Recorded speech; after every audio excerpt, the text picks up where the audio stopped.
Hi అండి, అందరూ ఎలా ఉన్నారు? బాగున్నారా? Welcome to my YouTube channel mumps recipes. ఈరోజు మన ఛానల్లో పాలకూర టమాటో కర్రీ ఎలా చేయాలో చూద్దాము. దానికోసం ముందుగా కడాయి పెట్టుకొని ఆయిల్ వేసుకోవాలి. ఆయిల్ కొంచెం వేడెక్కిన తర్వాత ఇందులోకైతే పోపు దినుసులు కూడా వేసుకొని ఫ్రై అయిన తర్వాత ఆనియన్, పచ్చిమిర్చి, కరివేపాకు కూడా వేసుకుందాం. మనకైతే ఆనియన్స్ గోల్డెన్ బ్రౌన్ వచ్చిన తర్వాత టమాటోస్ యాడ్ చేసేసుకోవాలి. టమాటోస్ కొంచెం ఫ్రై అయిన తర్వాత ఇందులోకైతే పసుపు, ఉప్పును కూడా యాడ్ చేసి ఒకసారి మిక్స్ చేద్దాము. ఆ తర్వాత ఇందులోకైతే 1 స్పూన్ అల్లం వెల్లుల్లి పేస్ట్, అలాగే మనం ముందుగా నానబెట్టుకున్న పచ్చిపప్పును కూడా వేసుకొని మిక్స్ చేసి మనం ముందుగా కట్ చేసుకొని కడుక్కొని పెట్టుకున్న పాలకూరను కూడా యాడ్ చేసేద్దాం. ఒకసారి అయితే వీటిని బాగా మిక్స్ చేసుకొని మూత పెట్టేసుకోవాలి. టమాటోస్ కొంచెం సాఫ్ట్ అయిన తర్వాత ఇందులోకైతే మనము కారాన్ని కూడా యాడ్ చేసేసుకొని ఒకసారి మిక్స్ చేసి మూత పెట్టేద్దాం.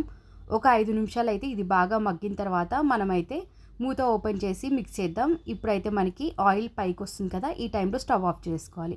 Thank you. Please subscribe to my YouTube channel.